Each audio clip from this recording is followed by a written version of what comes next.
Nous allons travailler ici sur la notion de primitive d'une fonction. Alors avant de commencer ce travail, je vous invite à regarder la vidéo que je vous mets à l'écran. Il s'agit en fait d'une activité de préparation à cette notion de primitive d'une fonction.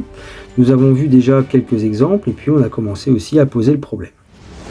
Alors, pour illustrer la définition de primitive d'une fonction, on considère ici trois fonctions. La fonction petit f définie par f de x égale 6x carré moins 3, la fonction grand f de x définie par 2x au cube moins 3x plus 5, et la fonction grand g de x est égale à 2x au cube moins 3x moins 8. Et on remarque en fait que pour tout x de R, eh bien, quand on calcule la dérivée de la fonction grand f, donc grand f' de x, on obtient 6x carré moins 3, c'est-à-dire la fonction petit f.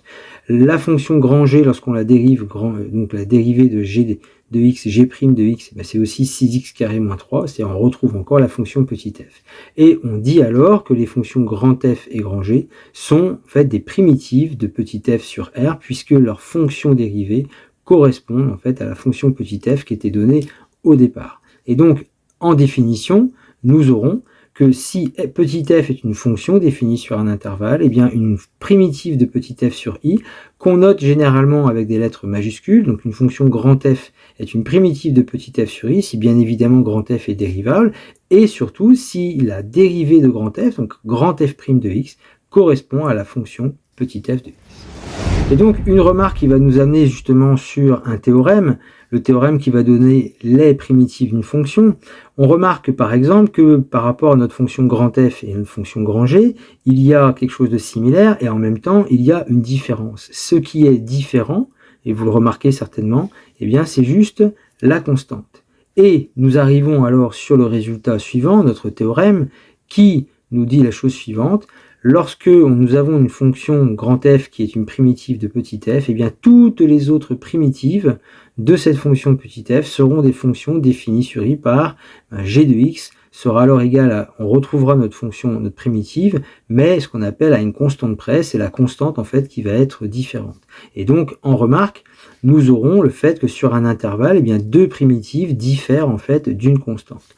Par exemple, si on propose ici la fonction grand f de x définie par grand f de x égale x au cube plus x au carré plus 4, c'est une primitive de la fonction petit f de x égale 3x carré plus 2x sur R, puisque quand on dérive grand f, mais la dérivée de x au cube c'est bien 3x carré, la dérivée de x carré c'est 2x, la dérivée de 4 c'est 0, et bien dans ce cas, les autres primitives, et il n'y en aura pas d'autres, c'est ça qu'il faut comprendre, c'est que toutes les autres primitives auront forcément dans leur structure x au cube plus x au carré, comme c'est le cas ici pour la fonction f, c'est juste la constante en fait qui va être différente.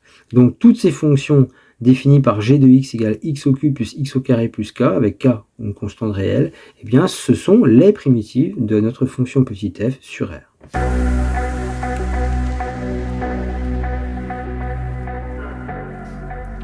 Alors je vous propose ici un exercice avec la fonction grand f définie par grand f de x égale x exponentielle 3x, petit f définie par f de x égale 1 plus 3x exponentielle 3x, et il s'agit de montrer que grand f' de x est égal à f de x. Autrement dit, on va calculer la fonction dérivée de la fonction grand f. Donc dans cette fonction grand f, qui est égale à x exponentielle 3x, on va utiliser la formule de dérivation d'un produit que j'ai rappelé. Dérivée de u fois v, c'est u'v plus uv'. La fonction u, c'est x, donc la dérivée, c'est 1. La fonction v, c'est exponentielle 3x. Je vous rappelle la dérivée d'une composée.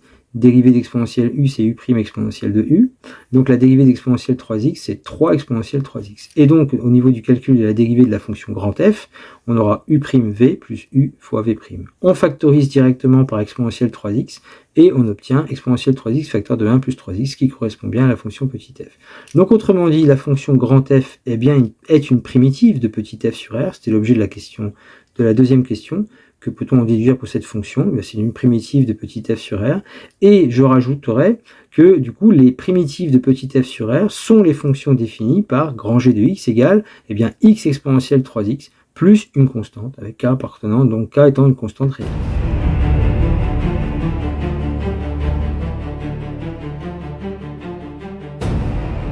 Donc je vous présente ici un deuxième exercice. On doit démontrer que la fonction grand f définie sur l'intervalle 0 plus l'infini par grand f de x égale x ln de x est une primitive de la fonction petit f définie aussi sur 0 plus l'infini par petit f de x égale ln de x plus 1.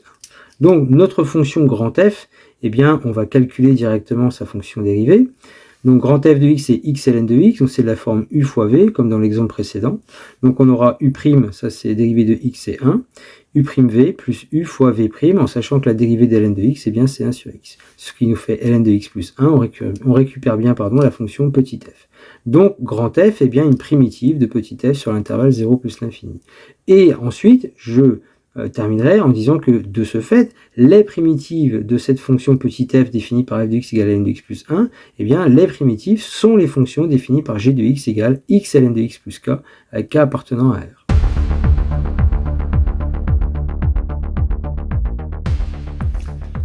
Et pour terminer, je vous propose ici un exercice assez classique sur les primitives. Vous avez en fait une fonction f qui est définie sur l'intervalle -3, 5.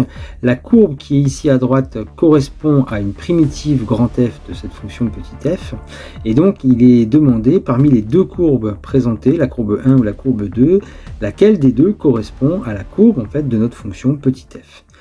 Alors pour répondre à cette question, il nous faut d'abord faire le lien entre une primitive grand f de petit f et la fonction petit f. Or, c'est la définition d'une fonction primitive que je vous rappelle. On sait que pour tout x de l'intervalle -3, 5, eh bien grand f' de x est égal à petit f de x. Alors, de la courbe représentative donnée pour la fonction grand f, on peut déjà en déduire ses variations, à savoir que la fonction grand f est croissante sur l'intervalle -3, -1, ensuite elle est décroissante sur l'intervalle -1, 3 et croissante sur l'intervalle 3, 5. Ainsi, pour sa dérivée, on sait que quand la fonction est croissante, la dérivée est positive. Donc on va en déduire que sa dérivée à grand f, f' de x, sera positive sur l'intervalle -3, -1, négative sur l'intervalle -1, 3 et positive sur l'intervalle 3, 5. Alors pourquoi elle s'annule en -1 ? Nous avons notre fonction ici qui admet un maximum local avec une tangente horizontale, coefficient directeur égal à 0. Donc en -1, f' de x est donc égal à 0.